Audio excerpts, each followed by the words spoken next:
오늘은 부활주일이고요. 로비에 보시면 부활절 달걀과 요구르트가 준비되어 있는데 예배가 끝난 다음에 바로 저것을 들고 식사하시기 전에 저기 이마트 사거리 쪽에 나가서 싹 나누어주고 시간 얼마 안 걸립니다. 그리고 나서 식사를 하려고 합니다. 아시겠죠?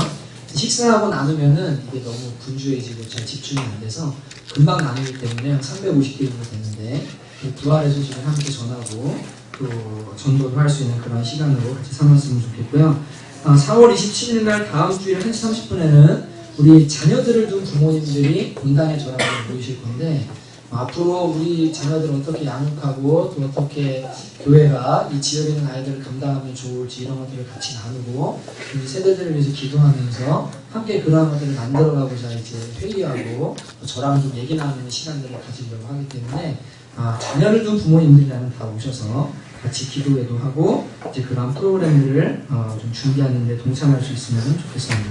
저희는 2주 단위로 오후에 아이들이 다른 게 없잖아요. 그래서 교회에서 또 프로그램들을 하고 또 부모교육 세미나도 계속적으로 이렇게 진행을 좀 해나가면서 어떻게 믿음으로 아이를 길러야 될지 이런 것들을 통합적으로 좀 같이 접근을 하려고 생각하고 있습니다. 기억해 주시면 좋겠고요. 5월 11일 유아세례와 세례식이고 5월 18일 날 전교인 야외 예배 및 체육대회가 있습니다. 금디초등학교인데 예배를 이날을 거기서 드리고 거기서 점심 먹고 거기서 체육대회 할 거니까 5월 18일은 지워두시고 그날 다 금디초등학교에서 모이는 걸로 알아주시면 좋겠고 믿지 않는 분들도 같이 오셔도 괜찮습니다. 들어오시다 보면 그 로비에 우리 성경책이 놓여있죠. 아시죠? 그리고 그 앞에다 거울이 이렇게 있습니다. 그래서 형광펜으로 오늘 그 부분을 쳐놓을까 그러다가 이제 여러분이 주일날 들어오시면서 거기에 거울이랑 말씀을 놔둔 이유는 다른 게 아니고 예배를 드리러 이제 오면서 거울을 보고 이제 하나님 앞에 내 모습도 이렇게 돌아보고 또 말씀의 거울 앞에 내 영혼을 그주그주 제가 이렇게 밑줄을 쳐놓을 거거든요. 그 부분을 읽으시고 유대인 회당에서는 이제 사람들이 나와서 직접 말씀을 읽습니다. 그래서 지금도 우리 한국 사람이 가면 히브리어를 읽을 줄 알면 나가서 읽을 수 있어요. 두루마리 성경을.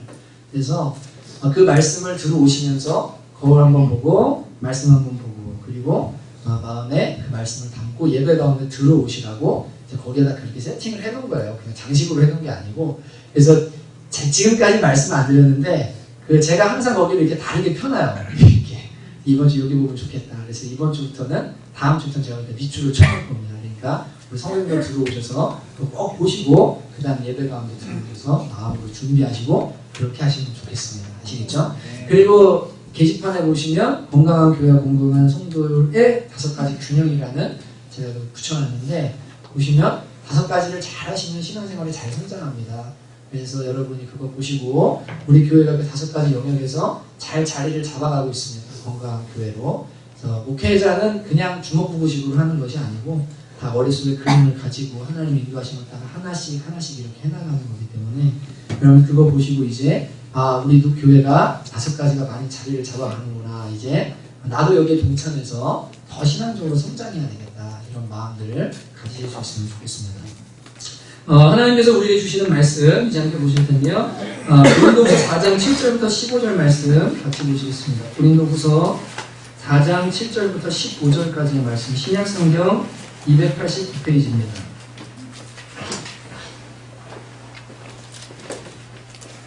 고린도후서 4장 7절에서 15절 말씀 제가 한 절, 여러분 한 절 번갈아 가면서 읽겠습니다.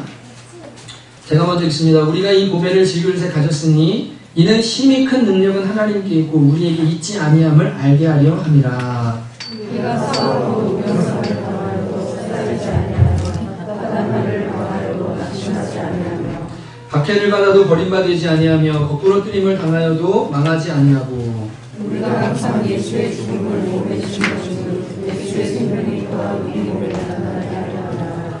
그런즉 사망은 우리 안에서 역사하고 생명은 너희 안에서 역사하느니라. 아닙니까? 우리가 살아있는 자가 항상 예수를 위하여 죽음에 넘겨짐은 예수의 생명이 또한 우리 죽을 육체에 나타나게 하려 합니다. 사망은 우리 안에서 역사하고 생명은 너희 안에서 역사하느니라. 기록된 바 내가 믿었으므로 말하였다는 것 같이 우리가 같은 믿음의 마음을 가졌으니 우리도 믿었으므로 또한 말하노라.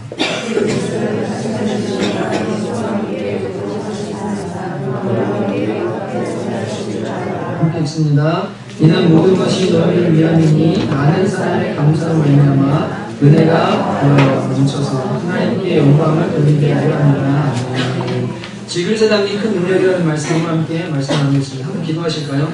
하나님 아버지 감사합니다. 저희들 말씀을 통해서 우리의 심령이 자라날 수 있는 은혜를 내려주시고 졸지 않고 또 우리에게 주신 이성을 사용하여서 하나님의 진리를 믿음으로 아멘할 수 있는 귀한 시간 될 수 있도록 역사하여 주시옵소서. 이 시대에 주님 성경을 바르게 가르치기보다는 실용주의적이고 사람들의 귀를 가렵게 하는 이야기들이 많아서 시험이 오면 그리고 이단의 공격에 너무나 쉽게 넘어져 버리는 교회들을 보게 됩니다. 사랑하는 초원교회가 주의 진리 가운데 굳건하게 설 수 있도록 도와주시고 장성한 자들이 되어서 딱딱한 말씀도 먹을 수 있을 만큼 잘 자라나도록 주께서 은혜를 내려주시옵소서. 주님의 모든 것 맡기고 예수님의 이름으로 기도합니다. 사도들 중에서 가장 위대한 사도를 하나 들어라 그러면 여러분과 제가 아시다시피 사도 바울을 듭니다.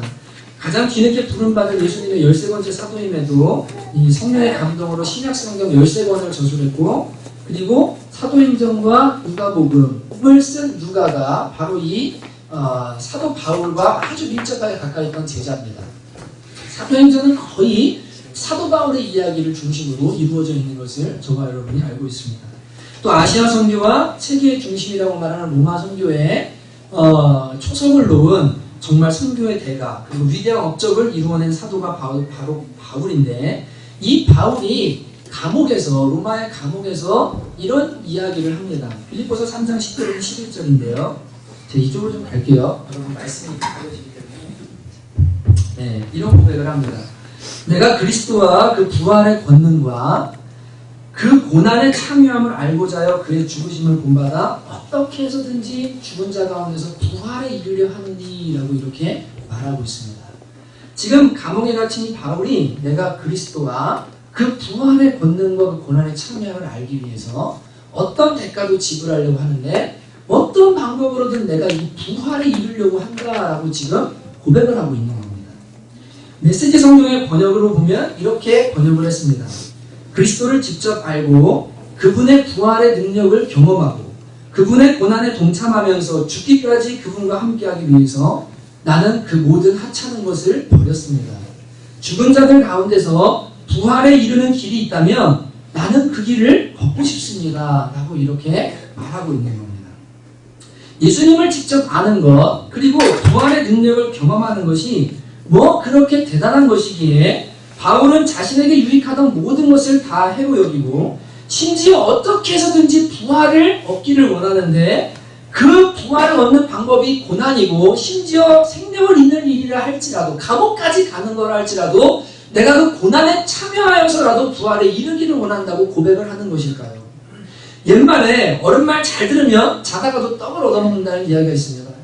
신앙도 똑같습니다. 신앙의 어른들의 말을 잘 듣고 잘 배우면 신앙생활이 잘 성장하고 그리고 하나님의 복을 받게 되는 걸 봅니다. 성령께 충만히 감동된 사람, 예수님 다음 가는 삶을 살았던 이 사도 바울이 이토록 부활을 중요하게 여기고 예수 그리스도를 아는 것과 부활의 능력을 그렇게 경험하기를 원했다면 거기에는 무언가 비밀이 있기 때문이고 이것이 너무나 중요한 것이라는 것을 저와 여러분이 공감해야 될 줄로 압니다. 여러분, 부활이라는 것이 도대체 무엇입니까? 말 그대로 다시 살아난다는 것입니다. 그게 뭐 그리 대단한 건가? 라고 반문할지 모르겠습니다. 그런데 죽음을 경험하고 나면 부활이라는 것이 얼마나 놀라운 것인지를 여러분이 알게 됩니다. 저는 죽을 고비를 몇 차례 넘겼거든요. 죽는 순간이 뭔지를요 경험해 보시면 얼마나 두려운지 몰라요. 그 세월호 안에 그 아이들을 생각하면 가슴이 너무너무 미어져요. 얼마나 두려웠을까. 얼마나 그 두려움 속에서 얼마나 떨었을까.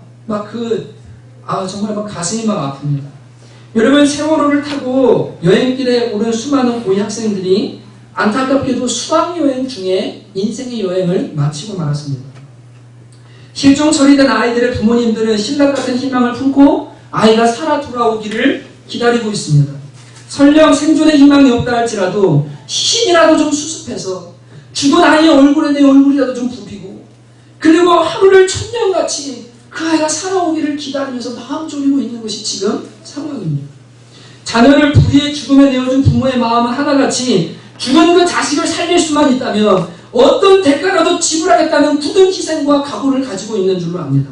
그런데 만약 죽은 줄 알았던 그 아이가 살아서 돌아온다면, 정말로 죽은 그 아이가 내 눈앞에 살아 돌아온다면 이것보다 더 큰 기적이, 그리고 이것보다 더한 축복이 어디에 있겠습니까? 여러분, 이것이 바로 부활입니다. 죽은 자가 다시 살아나서 돌아오는 것, 여러분, 이것이 부활입니다. 여러분, 그리고 정말이 부활이 있다면 죽은 자가 살아 돌아오는 길이 있고, 그리고 그 다시 살아 돌아온 자가 죽지 않고 영원토록 살 수 있는 길이 있다면 이것은 세상이 뒤집어질 만한 일인 거예요. 세상에 어떤 것과도 비교할 수 없는 엄청난 기적인 겁니다. 여러분, 이것이 바로 부활입니다.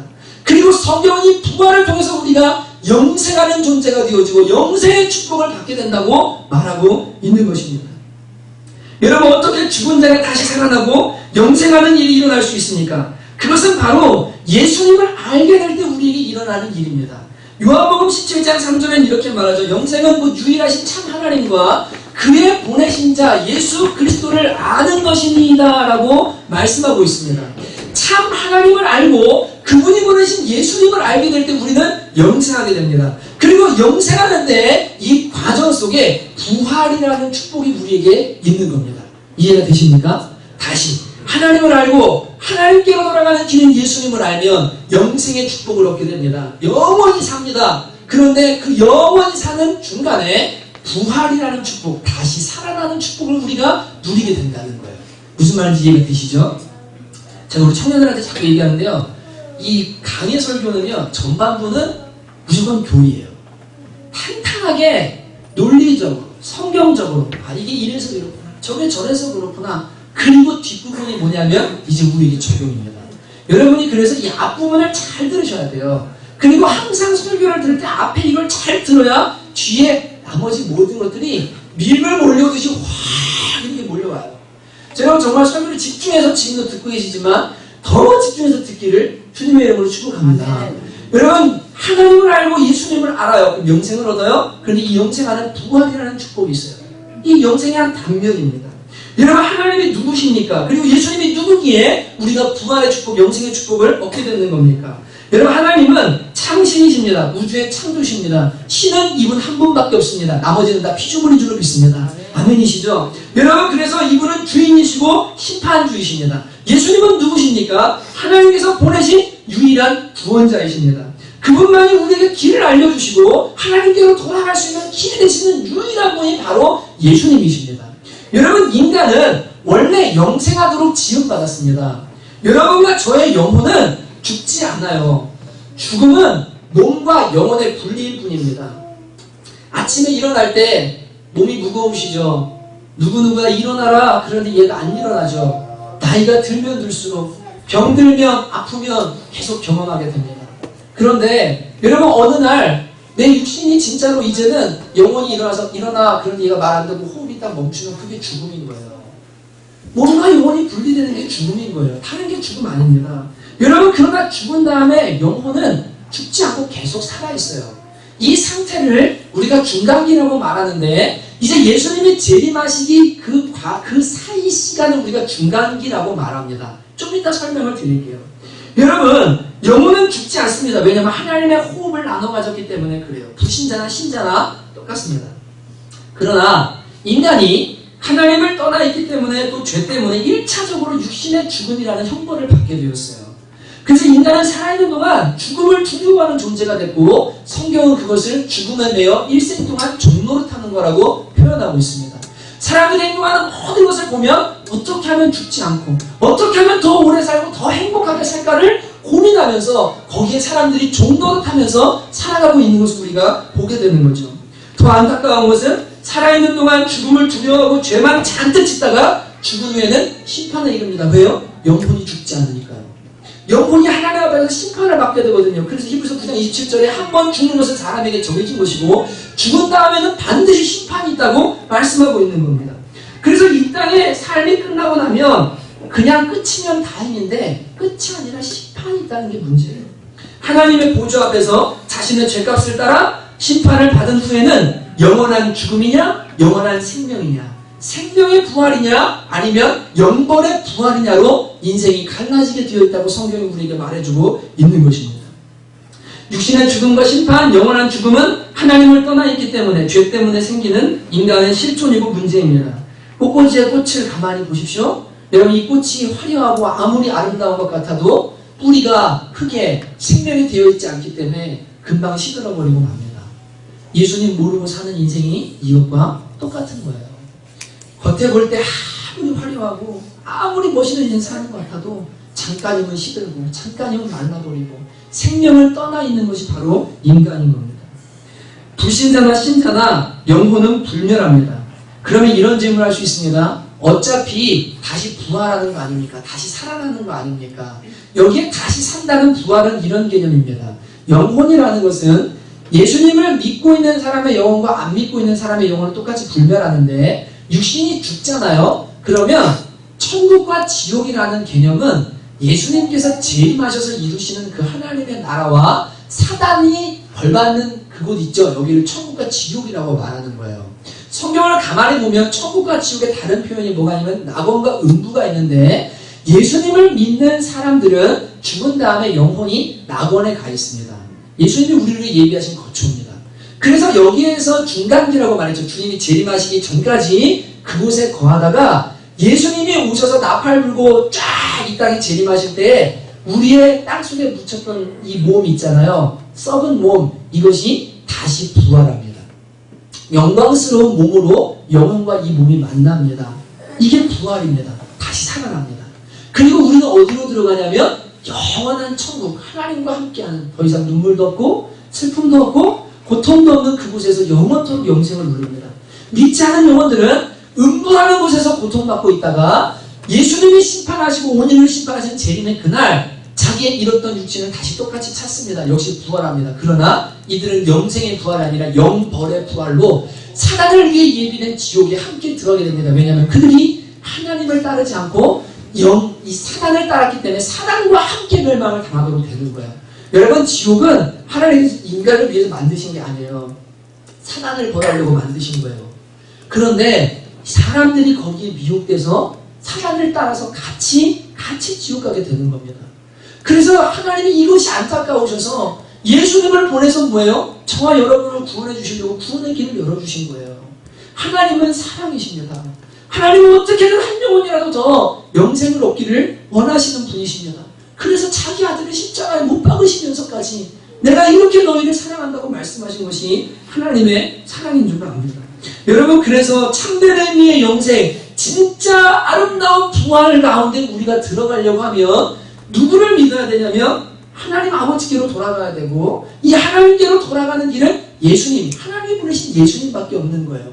그래서 참 하나님과 그가 보내신 자 예수 그리스도를 아는 것이 바로 뭐냐면 영생이라고 말하는 겁니다. 그러니까 바울이 말하기를 내가 그리스도를 아는 것과 그분을 직접 아는 것과 부활의 권능에 참여하는 것, 이것을 위해서 모든 것을 다 뭐한다고요? 해고 여기고 고난이라 할지라도 내가 그것을 감당하기를 원한다고 빌립보서에 고백하고 있는 것입니다. 예수님은 그래서 이렇게 말씀하셨습니다. 요한복음 14장 6절이죠. 유명한 말씀입니다. 같이 읽을까요? 시작. 내가 곧 길이요 진리요 생명이니 나로 말미암지 않고는 아버지께로 올 자가 없느니라 라고 말씀하셨습니다.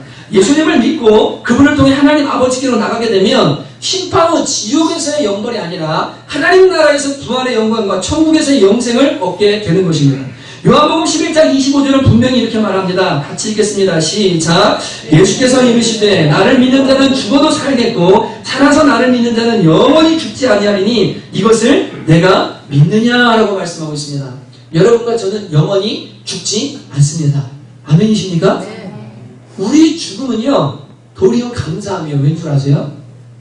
땅에 있으면요 자꾸 죄 짓거든요. 동감하시죠? 바울이 빨리 몸을 벗고 주님께로 갔으면 좋겠다. 이 죄악된 육신을 벗고.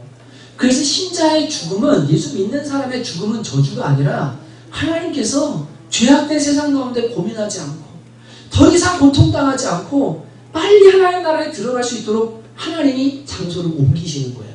이사시켜 주시는 거예요. 아멘이십니까? 아멘.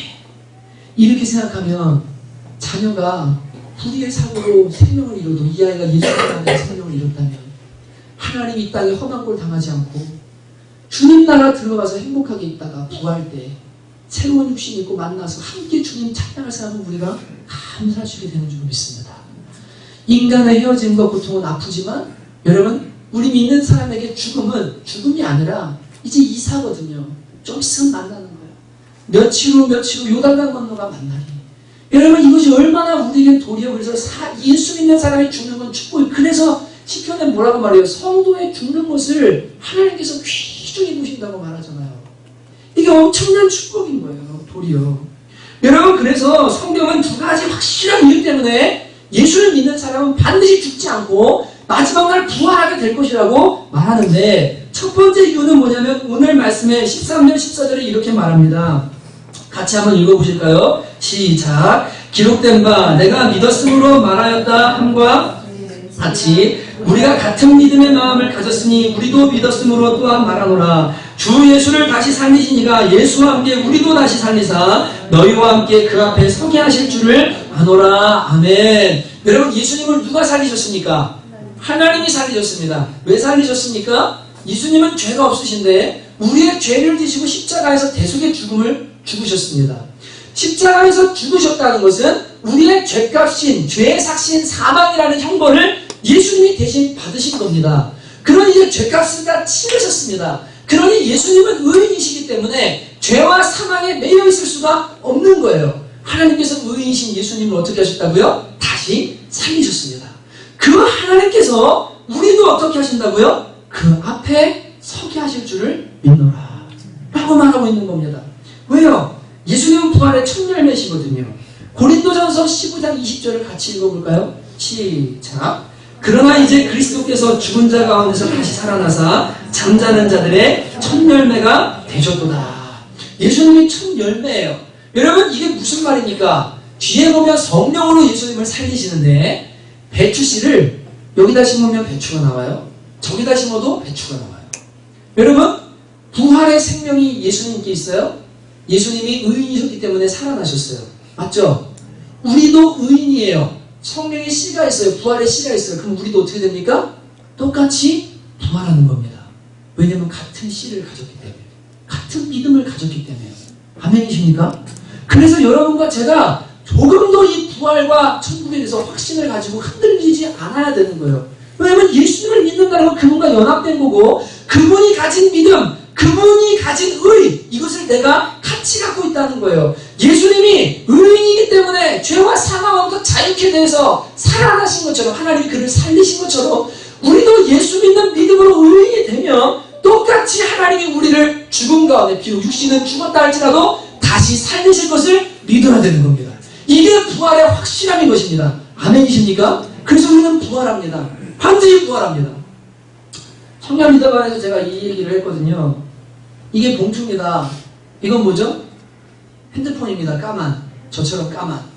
죄 많은 인간이라고 생각하고 이것은 예수님이라고 생각하십시다. 뭐가 보이십니까? 안 보이죠? 안 보입니다. 여러분 믿음이라는 건 이런 건데 에베소서 곳곳에서 믿음으로 예수 그리스도와 우리는 연합한다고 말합니다. 그리고 우리는 예수 안에 있다고 말합니다. 그래서 예수 안에 있다는 것은 더 이상 하나님께서 우리의 죄와 우리의 약함을 보신다는 게 아니고 예수 믿는 믿음으로 그리스도 안에 우리가 들어왔기 때문에 우리를 뭘로 봐요? 의인으로 보시는 거예요. 우리를 깨끗한 존재로 보시는 거예요. 이제는 벌받아야 될 존재가 하나님의 자녀로 보시는 거예요. 여러분 그렇기 때문에 우리가 믿음으로 그리스도 안에 있으면 하나님께서 예수님을 살리신 것처럼 우리도 똑같이 예수와 함께 살리심 받게 될 것을 믿으시기를 주님의 이름으로 축복합니다. 이걸 흔들리는 분들이 얼마나 많은지 몰라요. 우리 한 청년의 할머니가 나 죽으면 어디가? 나 죽으면 두려워. 제가 청년한테 모시고 새벽에 나오라고. 누구신지 아시겠죠? 그리고는 토요일날 마지막으로 부활에 대해 얘기하고 그 주님 천국의 보시면서 기도해 드리는데 아멘 아멘. 이제 안 흔들리시죠? 이제 안 흔들리시죠? 우리 예수 안에 있기 때문에 우리 천국 갑니다. 부활합니다. 다시 만날 겁니다. 여러분 이거 믿으셔야 됩니다. 죽는 그 순간에도 흔들리시면 안 돼요. 나는 천국 간다. 나는 부활한다. 여러분, 두 번째로 우리는 부활할 수밖에 없는데 우리 안에 계신 성령 때문에 부활합니다. 로마서 8장 11절입니다. 같이 읽으실까요? 시작. 예수를 죽은 자 가운데서 살리신 이의 영이 너희 안에 거하시면 그리스도 예수를 죽은 자 가운데서 살리신 이가 너희 안에 거하시는 그의 영으로 말미암아 너희 죽은 몸도 살리시리라. 성령은 도장입니다. 성령은 인이라고 말합니다. 성령을 받았다는 것은 하나님께서 여러분에게 넌 내 거야 라고 도장을 찍으셨다는 거예요. 너는 영원토록 내 거야 라고 하나님이 도장을 찍으셨다는 거예요. 여러분, 내 거에다 이름 쓰잖아요. 그것처럼 성령이 우리 안에 있다는 것은 바로 하나님의 거라는 인이라는 겁니다. 그리고 이 성령은 부활의 씨앗입니다. 하나님께서 예수님을 성령으로 다시 살리신 것처럼 우리가 성령을 모시고 있다면, 성령 받은 사람이라면 우리도 다시 부활할 것이라고 성경이 말하고 있는 것입니다. 그렇기 때문에요, 우리가 예수님 믿는 믿음으로 영생을 얻었어요. 그죠? 예수님과 연합했어요. 그리고 우리가 성령을 받았어요. 우리는 어떤 존재요? 부활하는 존재인 겁니다. 아멘이시죠? 근데 여러분, 이 부활의 능력이 이제 죽은 다음에 그래 나 낙원에 가 있어. 그리고 예수님 재림하실 때 네 육신이 부활해. 다시 살아나. 엄청난 은혜야. 라고 여기에서 끝나는 게 아닙니다.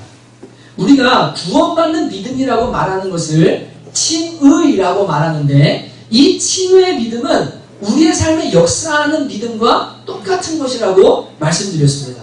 이 믿음이 똑같이 의롭다는 믿음, 그 믿음이 뿌리가 되어서 이 믿음이 점점점 자라서 어떻게 되냐면 우리 안에 어떤 일이 일어나요? 믿음으로 기도하고 믿음으로 구하고 믿음으로 하면 막 역사가 일어나는 그거 있잖아요. 그걸 이 믿음이 뿌리가 돼서 우리에게 이루어주는 거예요. 그것처럼 부활의 믿음이라는 것은 재림 때 그리고 마지막 날에만 우리에게 능력이 되어지고 효과가 되어지는 게 아니라 그날 우리 눈에 선명하게 나타나고 그것이 무엇인지 알게 될 것이지만, 살아있는 우리가 이 믿음을 가지고 있잖아요. 이것이 지금도 우리에게 역사합니다. 똑같이 지금도 역사합니다. 그걸 오늘 바울 사도가 이렇게 표현하고 있는 거예요. 우리가 이 보배를 질그릇에 가졌으니, 부활의 능력, 복음의 능력, 이것을 우리가 이 질그릇에 가졌으니 이는 심히 큰 능력이 하나님께 있고 우리에게 있지 아니함을 알게 하려 함이라. 하나님이 우리를 부활시키시는 그 은혜, 그 능력을 우리가 가지고 있고 복음의 능력을 가지고 있는데, 이것은 우리에게 능력이 하나님께 있는 거다. 그런데 이 능력을 가진 사람이 어떤 삶을 살게 되느냐? 사방으로 우겨쌈을 당하여도 쌓이지 아니하며, 답답한 일을 당하여도 낙심하지 아니하며, 박해를 받아도 버림받지 아니하며, 거꾸러뜨림을 당하여도 망하지 아니하는 것을, 예수의 죽으심을 짊어진다 할지라도 예수의 생명이 우리 안에 역사하기 때문에, 부활의 생명이 내 안에 지금도 역사하기 때문에 우리는 이 큰 능력을 가지고 살아가는 사람들이다 라고 지금 고백하고 있는 것입니다. 여러분, 아멘이십니까? 이것이 부활의 능력이에요. 나중에 죽은 자가 살아나는 것, 가족들이 다 함께 예수 믿고 천국 가는 것, 이것은 우리에게 이제 주어진 미래의 장래에 주어진 축복이지만, 그 믿음을 가진 우리가 부활의 능력을 경험하며 사는 것을 바울이 이렇게 표현하고 있는 겁니다. 사방으로 옮겨싸움을 당하여도 쌓이지 아니하며, 답답한 일을 당하여도 낙심하지 아니하며, 박해를 받아도 버림받지 않고 거꾸러뜨림을 당해도 망하지 아니하는 것, 이것이 부활의 능력을 질그릇에 가진 사람들의 삶인 것입니다. 여러분, 이 바울은 예수의 죽음을 몸에 짊어지는 듯한 고난을 자처하며 살았습니다. 정말 심한 고난 가운데 살았어요. 그런데도 날마다 기뻐하고 날마다 승리하고 죽을 고비에 처해서도 그렇게 복음과 십자가를 사시던 그 능력이 바로 뭐냐면 부활의 능력이 날마다 자신을 살려내기 때문이에요. 이게 우리에게 주신 부활의 능력이에요. 여러분, 사진 한 장 보실까요? 민들레거든요. 콘크리트 바닥이랑 건물 사이에 피어난 민들레입니다. 또 계단 사이에 피어난 민들레입니다. 여러분, 이것이 우리에게 주어진 부활의 능력이고 힘이 큰 하나님께서 주신 능력인 줄로 믿습니다. 사방으로 우겨싸움을 당해도 이 부활의 소망, 부활의 생명이 있는 사람들은 그걸 뚫고 나오는 거예요. 죽는 게 아니에요. 왜냐하면 우리에게 주신 생명은 예수의 생명이고 강력하기 때문입니다. 그 어떤 것도 막을 수 없기 때문에 그렇습니다.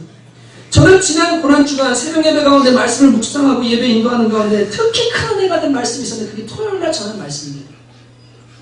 누가복음 23장 56절인데 같이 한번 읽어보시겠습니다. 시작. 돌아가 향품과 향유를 준비하라. 계명을 따라 안식일에 쉬어라. 23장은 예수님의 죽음과 그리고 예수님을 죽여놓고 뭐합니까? 무덤에 가두어도 큰 돌로 막은 다음에 병사들이 지킵니다. 이제 죽었다. 이제 못 나온다. 너는 살아나오려고 해도 우리가 못 나오게 하겠다. 그렇게 꽁꽁 싸웁니다. 그리고 예수님을 가까이 하랬던 사람들도 이제 예수님 죽었어. 예수님 끝났어.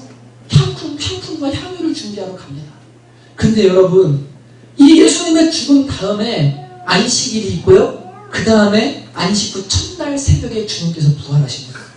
근데 이 십자가의 죽음과 적들의 이 압박과 그리고 가까운 사람들의 죽음에 대한 인침과 이 모든 것들과 부활 사이에 뭐가 있냐면 안식이 있는 거예요. 안식이 있는 거예요. 그 말씀에 막 가슴이 막 너무너무 막 환히 차는 거예요. 야, 맞아. 이게 우리 그리스도인들의 삶이야. 십자가의 고난처럼 나에게 엄청난 고난이 다가와도 우리는 어떤 사람들이요? 사단이 그것을 꽁꽁 묶고 나는 널 죽일 거야 라고 말해도 하나님께서 우리를 살리시는 사람들인 줄로 믿습니다. 절대 넘어지거나 낙마하거나 거꾸로 뜨림을 당하는 사람이 아니라 다시 일어나는 사람들인 줄로 믿습니다. 그래서 고난이 다가와도 그 부활까지 이르기 전에 사람들은 죽었다고 말해요. 밖에 있는 사람들은 다 망했다고 말해요. 죄 끝났다고 말해요. 그런데 하나님은 우리 안에 생명의 역사를 준비하고 계세요. 그리고 때가 되면 부활의 생명으로 역사하시는 줄 믿습니다. 얼마나 은혜가 되는지, 야, 고난이 다가와도 우리는 안식하고 있는구나. 그리고 부활하는구나. 다시 살아나는구나. 여러분, 이것이 육신의 죽음 다음에 마지막 부활뿐 아니라 우리의 삶에서 계속 십자가와 부활이 능력으로 경험되어지는 것, 이것이 바로 부활의 예수님을 모신 사람들에게 나타나는 능력인 줄로 믿습니다. 여러분, 얼마나 가슴 벅찬 일입니까? 인생의 도상에서 십자가와 같은 아픔이 다가와도 우리는 부활의 주님의 능력, 질그릇 속에 담긴 능력의 지극히 크심을 믿으면서 안식할 수 있고 결국에는 승리하게 되는 줄로 믿습니다. 여러분, 토니 캄폴로라는 목사님이 그 어느 특별한 고난주간에 성금요일 예배에서 7명의 설교자 중 6번째 설교자로 설교를 하게 됩니다. 설교하고 뜨거운 반응, 1,500명의 청중들이 막 환희하고 막 아멘하고 하는데 7번째 설교자가 자기 옆에 이제 앉아있죠. 걱정이 되는 거죠. 시간이 지날수록 은혜는 점점 커지는 것 같은데 이 사람 설교 잘해야 되는데 설교 잘하십시오. 안타까운 마음으로 쳐다보고 있는데 7번째 설교자가 나가서 설교하기 시작합니다. 근데 이 설교가 역사 속에 아주 유명한 설교입니다. 45분간의 설교에서 계속적으로 설교를 진행하다 이분 설교의 앞번은 바로 이 한 줄이었습니다. 금요일입니다. 그러나 이제 주일이 올 것입니다. 그분이 설교만이 이렇게 말했습니다. 금요일입니다. 예수님이 십자가에 달렸습니다. 그분은 죽었습니다. 그분은 끝났습니다. 그분은 더 이상 없습니다. 그러나 그건 금요일입니다. 이제 주일이 올 것입니다. 금요일입니다. 마리아는 눈이 빠지도록 울고 있습니다. 제자들은 사방으로 도망갔습니다. 세상에는 희망이 없습니다. 그러나 그건 금요일입니다. 이제 곧 주일이 올 것입니다. 청중 가운데 누군가가 계속 가십시오. 막 소리칩니다. 금요일입니다. 빌라도는 자기 손을 씻었습니다. 바리새인들은 예수님을 죽이라고 소리칩니다. 로마 병사들은 이리저리 활보합니다. 그러나 그건 금요일입니다. 이제 주일이 올 것입니다. 그는 더욱더 목소리를 높여 외칩니다. 금요일입니다. 사탄은 몸을 흔들어냅니다. 그는 자기가 세상을 다스린다고 생각합니다.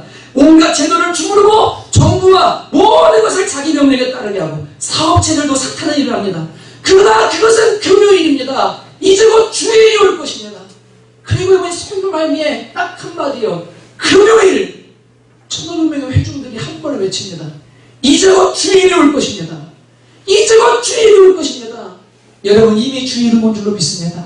주님은 이미 부활하신 줄로 믿습니다. 우리의 삶에 사망으로 옮겨쌈을 당하고 고통과 환난과 사단의 공격이 있다 할지라도 지금은 금요일일지 모르겠지만 이제 곧 주일이 올 줄로 믿습니다.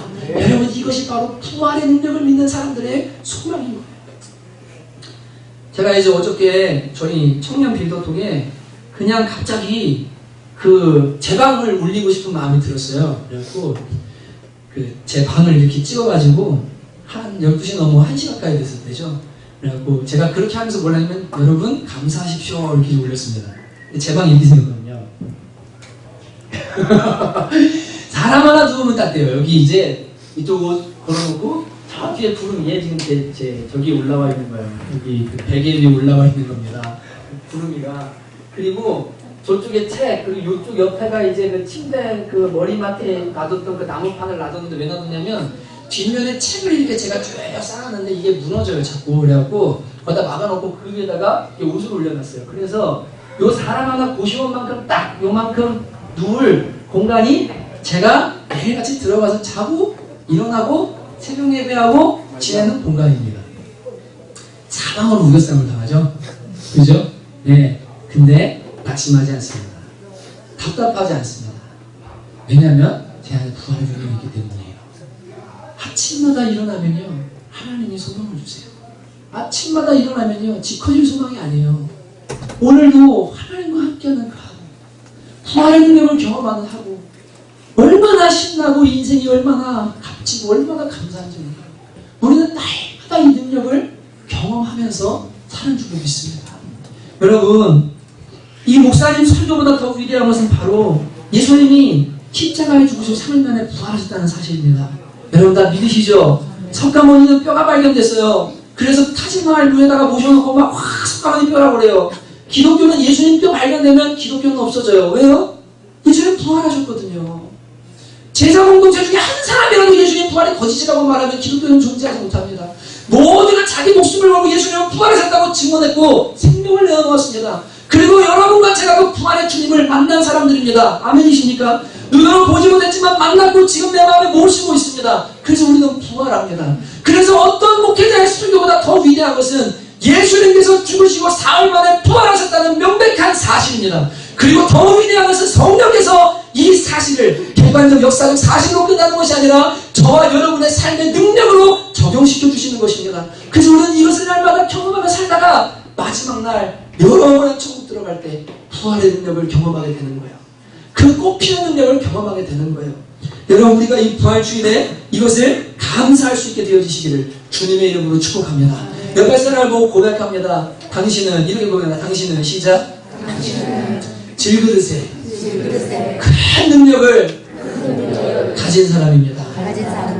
다시 한번 당신은 절망해도 낙심하지 않습니다. 당신은 거꾸로 뜨려져도 망하지 않습니다. 부활의 주님이 당신과 함께 계십니다. 아멘이십니까? 아멘. 마지막으로 고난주간에 세월호 사건이 일어났어요. 그 보면서 되게 마음이 너무 아프고 진짜 가슴이 막 아프더라고요. 근데 제 마음 한편에 들었던 이제 여러 가지 생각들, 그래서 금요일도 그런 이야기들을 조금 나눴지만 예수님이 실로암 망대 18명이 죽었을 때 그 사람이 아이들이 예배를 드리는 건 참 축복이에요. 그죠? 이렇게 수민이 같은 경우에 이렇게 아이들도 예배 드리는 게 축복이에요. 이 아이들이 이렇게 예배 드리다 보면 나중에 그 자리에서 예배 드리면 익숙해지고요. 그리고 커서는 예배가 익숙해지고 집중력이 엄청 좋아지는 애들 됩니다. 뭐 하는지 모르겠는데 우선 조용히 하라니까 조용히 하고 앉아있고 이러다가 자기도 모르게 은혜 받고 하면서 막 아이들이 변하거든요. 예, 가능하면 육아실에 계시는 것도 좋은데 애들 데리고 나와서 예배 드리시는 게 또 좋아요. 더 애들도 은혜 받고 더 큰 은혜를 받아요. 깐난쟁이 때부터 하시면 좋아요. 조금 울면 여러분들이 이해하시고 아 제가 우리 자녀나 다름없으니까 그래 같이 예배 드리는 게 좋은 거다. 이렇게 하시는 거가 진짜 좋은 겁니다. 근데 여튼 세월호 사건을 보면서 예수님이 그러셨어요. 실로암 망대 18명이 죽자 사람들이 와서 물었습니다. 그들은 왜 저런 이 고난을 당한 겁니까? 예수님이 뭐라고 하시냐면 그 사람들이 너네보다 죄가 많아가지고 이렇게 죽은 거라고 생각하지 말아라. 너희도 회개하지 않으면 똑같이 망한다. 세월호 사건을 보면서 우리 박전사의 가정도 제주도 여행 가셨잖아요. 그죠? 그리고 제가 말씀드린 것처럼 오래전에 계획이 된 거라 자유하고 다녀오십시오. 왜냐면 우리 박전사님 비행기 한 번도 못 타봤어요. 그렇게 큰 사업체라면 비행기 한 번도 못 탔어요. 주님 나라, 복음, 그리고 주일날은 무조건 교회, 토요일은 연습.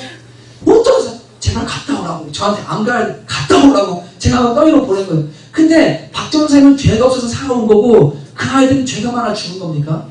아닙니다. 거기도요 분명히 예수 믿는 가정에 어떤 애들이 있을 거예요. 근데 죽었어요. 왠지 모르지만 하나님이 주시는 메시지가 있는 거예요. 두 가지가 있습니다.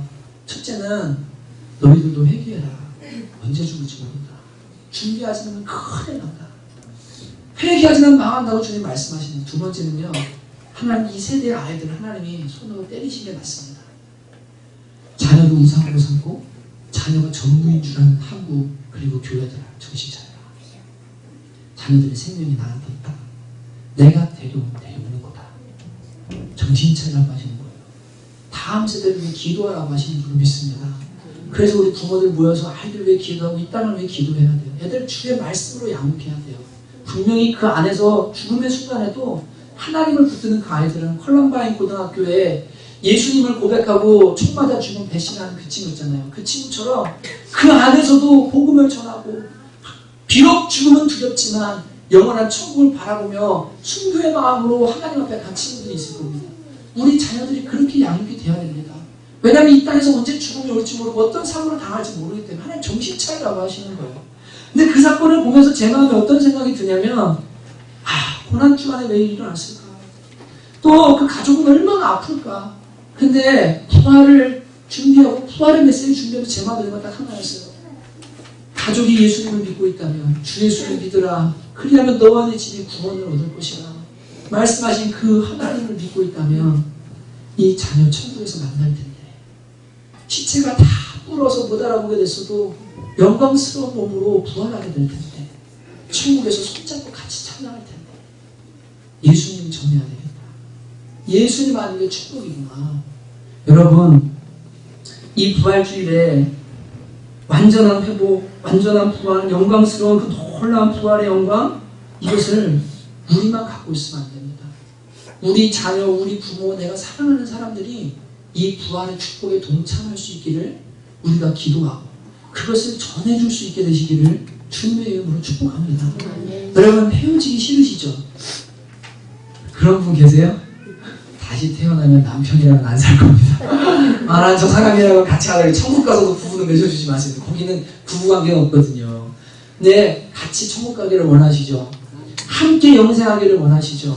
같이 부활의 축복 누리기를 원하시죠? 그렇다면 이 부활의 주님을 같이 모시고 있어야 됩니다. 여러분, 그래서 올 한 해 여러분이 기도했으면 좋겠어요. 내 자녀, 나의 가족, 그리고 나의 이웃이 이 부활의 주님을 만나고 함께 부활하는 축복을 누리게 되기를 주님 원합니다. 다음 부활주일에는 함께 부활의 주님을 모시고 찬양하는 역사가 일어나기를 원합니다. 그렇게 마음에 품게 되시기를 주님의 이름으로 축복합니다. 또 우리 예배가 끝난 다음에 함께 식사 전에 나가서 이 부활의 소식을 전할 때 정말 이 마음을 담아서 예수님 믿으면 영생합니다. 암으로 죽어도 온몸이 다 썩어서 죽어도 기증조차 못할 만큼 다 망가져도 다시 부활합니다. 다시 부활합니다. 초대교회 성도들은 사자한테 먹히고 톱으로 쓸리고 불에 타서 죽었는데도 부활해서 지금 이제 낙원에 기다리고 있는 나중에 부활하거든요. 이걸 전하는 거예요. 여러분, 오늘 우리 안에 이 큰 능력이 있음을 알고 이 부활의 소식을 함께 전하는 귀한 날 되셨으면 좋겠습니다. 같이 한번 이 시간에 찬양할 텐데 우리 찬송가 한번 부르실까요?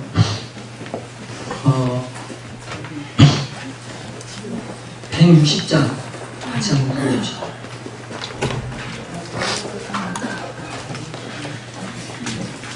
예수님이 무덤에서 부활하시고 이기신 것처럼 원수도 어둠도 우리를 막을 수가 없고 우리는 반드시 부활하게 될 것입니다. 반드시 천국 갑니다. 그리고 또 이 땅에서도 우리는 승리하는 삶을 살게 됩니다. 같이 한번 이 시간 부활하신 주님을 함께 찬양하도록 하겠습니다.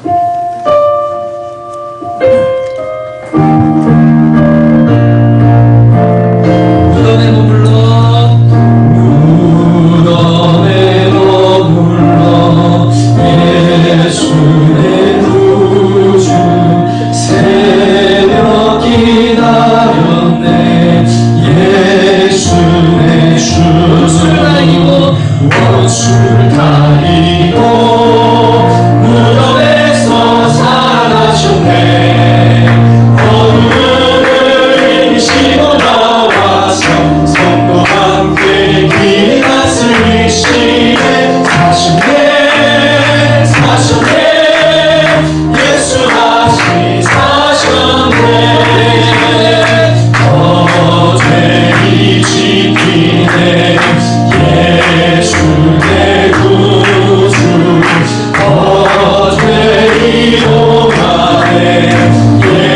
예수 내 주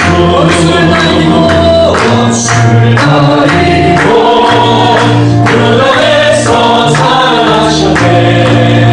오늘을 이기시고 나와서 성도와 함께 길 다스리시네. 사셨네 사셨네 예수 다시 사셨네. 거리 못 가두네 예수 내 구주 우리를 살리네. 예수 내 주 원수를 다 이기고 무덤에서 살아나셨네. 오늘을 이기시고 나와서 성도와 함께 길 다스리시네. 사셨네 사셨네 예수 다시 사셨네. 원수를 다 이기고 무덤에서 살아나셨네. 어둠을 이기시고 나와서 성도와 함께 길 다스리시네. 사셨네 사셨네 예수 다시 사셨네. 원수를 다 이기고 무덤에서 살아나셨네.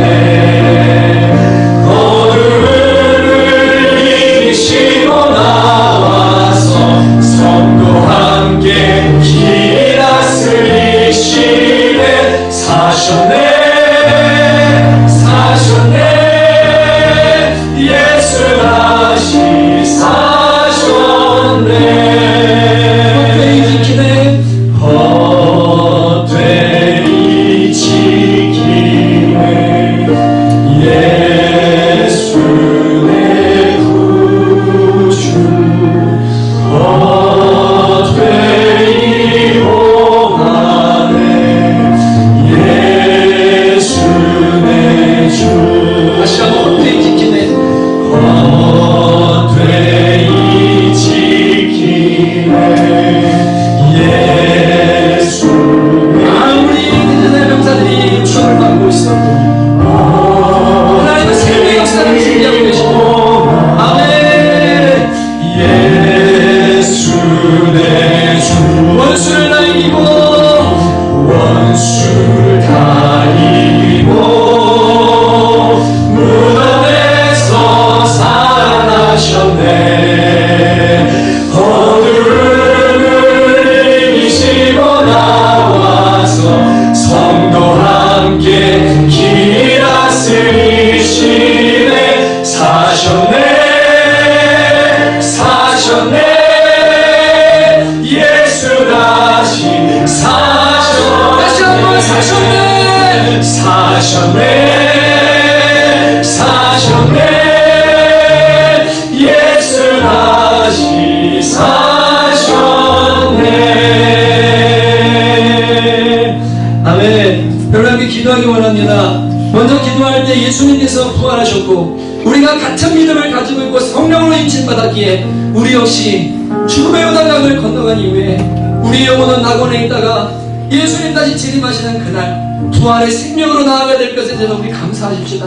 근데 우리 같은 믿음을 가진 성도들, 같은 믿음을 가진 가족들 함께 영생의 축복을 누리며 멸관을 벗어 예수님을 찬송하게 될 것입니다. 부활의 주님께 합당한 영광을 돌리게 될 것입니다. 주님 우리에게 이 복음을 주셔서 감사합니다. 이 영생의 축복을 주셔서 감사합니다. 부활의 소망 주셔서 감사합니다. 다시 한번 시간 기도하도록 하겠습니다. 하나님 아버지 감사합니다. 예수님께서 죄와 사망을 이기시고 무덤에서 사신 것처럼 우리도 이제는 죽음에서 삽니다. 하나님 죽음이 우리를 가둬두지 못합니다. 육신은 쇠잔하고 육신은 땅에 묻힐지라도 마지막 날 부활의 축복이 하나님 우리에게 주어졌습니다. 주님께 감사와 영광을 돌려드립니다.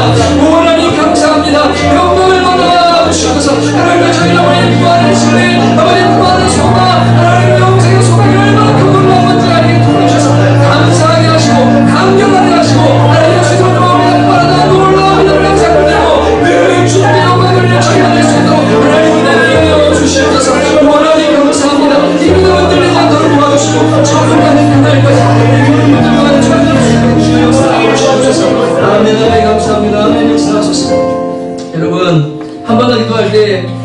우리가 이 보배를 지구에서 가졌으니 이는 심히 큰 능력은 하나님이 우리에게 있지 아니함을 알게 하려 함이라.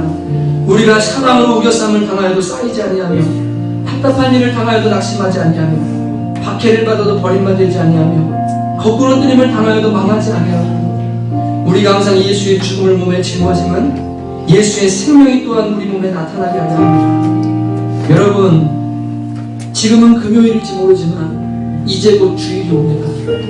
부활의 주님이 우리와 함께 계시기 때문입니다. 우리는 낙심할 필요가 없습니다. 절망할 필요가 없습니다.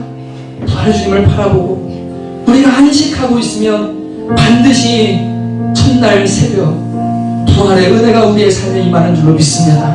이 시간 주님 감사합니다. 내가 부활의 주님과 함께합니다. 주님 낙심하지 않겠습니다. 주님 안에서 안식하겠습니다. 주님 부활의 능력을 기다리겠습니다. 주님 절대로 낙심하지 않고 다시 한번 주님을 바라보고 일어나겠습니다. 우리 주여 한번 부르고 함께 기도하도록 하시겠습니다. 주여! 사랑의 하나님 아버지 감사합니다. 우리의 삶이 금요일과 같은 상황에 있다 할지라도 이제 곧 주일이 올 것입니다. 사단이 우리의 눈으로 무덤을 꽁꽁 막고 우리가 죽었다고 말할지 모르지만 주님 우리는 살게 될 것입니다. 우리는 일어나게 될 것입니다. 우리가 부활의 주님과 함께하기 때문입니다. 부활의 주님의 능력이 우리와 함께하기 때문입니다. 나의 영광을 받아주소서. 아버지와 주님 안에 우리가 함께 있기에 아버지 우리가 하나님의 능력으로 살아오고 그 부활의 능력으로 주님께 영광 돌리고 그 부활의 능력을 함께하는 줄 믿습니다. 오 주님 나를 강단에 올려주시고 이 능력이 우리의 신앙에 도와주셔서 거꾸로 드림을 나가지 아니하고 아버지 절망하지 않게 날 도와주시고 하나님 나와 함께 나아가시 일어날 수 있는 소망의 사람들 능력의 사람들 될 수 있도록 주님 은혜를 내려 주시옵소서. 오 하나님 감사합니다. 오 하나님 감사합니다. 주님 감사합니다. 언제쯤 오픈해야 되나 고민하다가 이번 제자반 2기와 김유진 간사님의 재정 강의를 보고 이제 교회에 지금쯤은 이 문제를 오픈해도 시험 들거나 그러지 않을 것 같아서 이제 제가 그것을 많이 알리기 시작했는데 그 김유진 간사님이라는 분이 20대 엄청난 부자로 삽니다. 무영업을 하면서 지나가다 저 차 갖고 싶다는 몇 억짜리도 살 수 있는 현금으로 그런 엄청난 1% 부자의 삶을 살다가 100억 부채를 안고 낭만 가운데 죽으려고 하는 그 사이에 하나님을 경험합니다.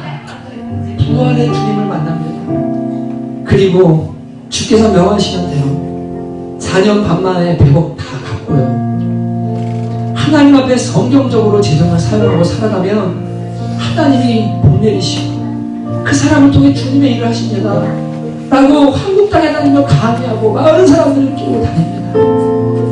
어떻게 그런지 궁금하시죠? 이걸 통해 쫙 돌려드리고 여러분이 보세요. 중요한 것은 부활의 주님이 우리 안에 계십니다. 그 능력이 우리와 함께 있습니다. 우리도 같은 은혜와 같은 능력을 경험하게 될 줄로 믿습니다. 사람들은 죽었다고 말하고 사단은 돌로 꽁꽁 봉인하고 어떻게든 못 나오게 하겠지만 저 콘크리트를 뚫고 나오는 민들레처럼 우리가 가진 부활의 능력은 더 강한 생명입니다. 여러분 한 번만 더 기도하실 때 절망 가운데 있는 분들 명령하십시오. 어둠아 예수의 이름으로 떠나가라. 죽음아 예수님의 이름으로 떠나가라. 나는 주님과 함께하는 사람이다. 나는 하나님의 사람이다. 다시 한번 시간 선포하고 기도하시겠습니다. 하나님 아버지 그렇습니다. 주님 사랑하는 우리의 성도들 성령께서 인쳐주시고 너는 내 거라고 너는 나의 것이라고 말씀하시는 하나님의 사람들인 줄 믿습니다. 절망이 우리를 엄습하고 죽음이 우리를 엄습하고 하나님의 어둠과 우리에게 다가오지만 주님 우리도 부활의 생명을 가진 사람들입니다. 그 능력으로 살아가는 사람들입니다. 주여 우리에게 은혜를 내려주시고 살아가는 사람들의 믿음으로 선포하게 하시고 그 믿음을 붙들고 살아가는 은혜를 내려주시옵소서. 하나님 믿어주시는 능력 이 부활의 능력 십자가로 날라신 계시는 능력 이 능력이 우리 안에 지금도 살아 역사하기에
고난과 죽음을 당하신 후에 3일 만에 부활하셔서 우리에게도 그 능력으로 함께 계시며 우리를 부활케 하신 주님을 그리고 하나님을 찬양합니다. 모든 절망과 모든 어두움은 이 시간 나사렛 예수 이름 앞에 떠나게 하시고 부활의 주님 앞에서 눈녹든 녹아지고 안전하게 떠나가도록 은혜를 내려 주시옵소서. 사망아 너의 쏘는 곳이 어디냐, 절망아 너의 쏘는 것이 어디냐. 이제는 우리가 예수 안에 있기에 그 어떤 것도 우리를 거꾸로 드릴 수 없는 줄 압니다. 사랑하는 성도들을 축복하여 주시고 이들 안에 부활의 생명이 날마다 역사하게 하셔서 절대로 망하거나 거꾸로 뛰어치거나 낙심하지 않는 하나님의 자녀들 되도록 은혜를 내려 주시옵소서. 주님을 찬양합니다. 영광 돌립니다. 예수님의 이름으로 간절히 기도합니다. 아멘. 우리 부활의 주님께 감사와 영광을 받겠습니다.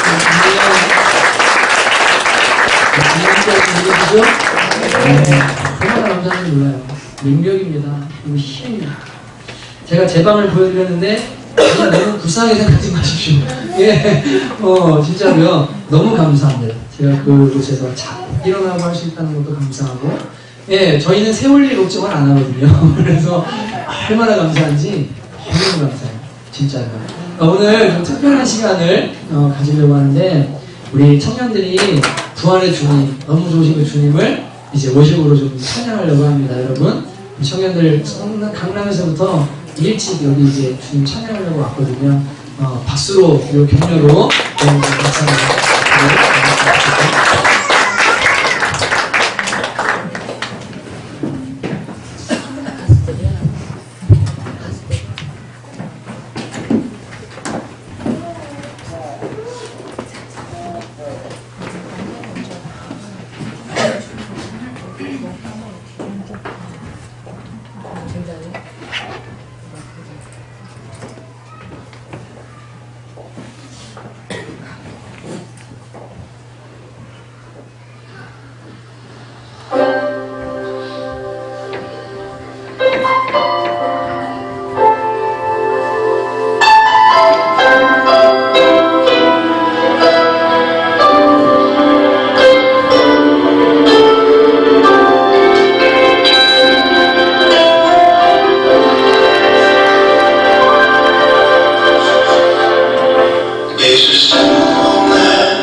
검색해 보시면 일반 기독교 댄스하는 친구들이 있어요.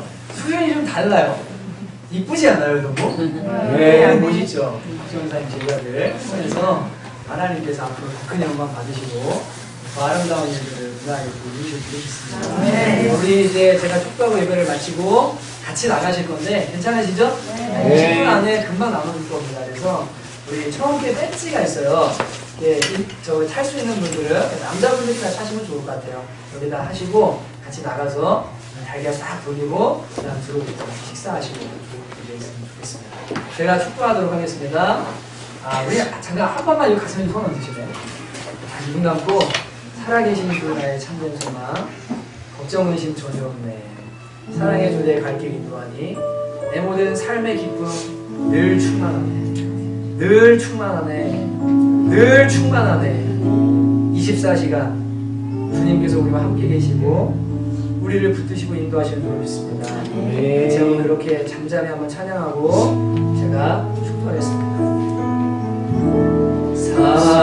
살아계신 주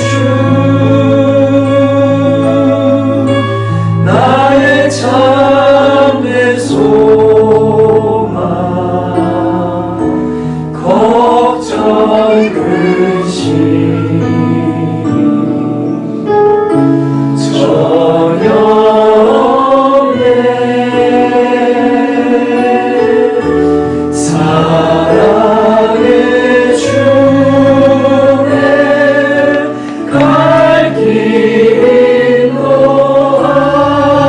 사랑의 주내 갈 길 인도하니 내 모든 삶의 기쁨 늘 충만하네. 한 번 더 명령하고 선포합시다. 살아계신 주 살아계신 주 나의 참된 소망 걱정 의심 전혀 없네. 사랑의 주에 갈 길 인도하니 내 모든 삶의 기쁨 늘 충만하네.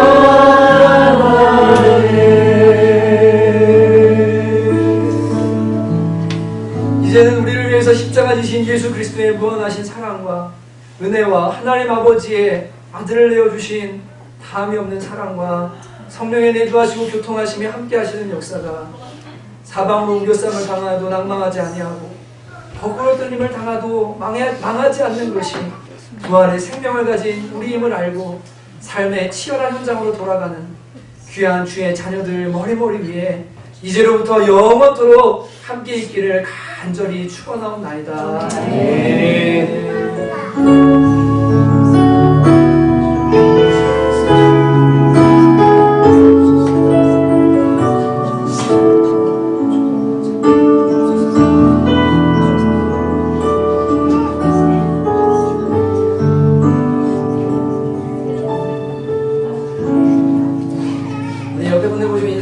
예수님 부활하셨습니다. 부활하셨습니다. 다 같이 함께 한번을 나가실 거고요. 박정원 사님, 우리도 혹시 서서 찬양할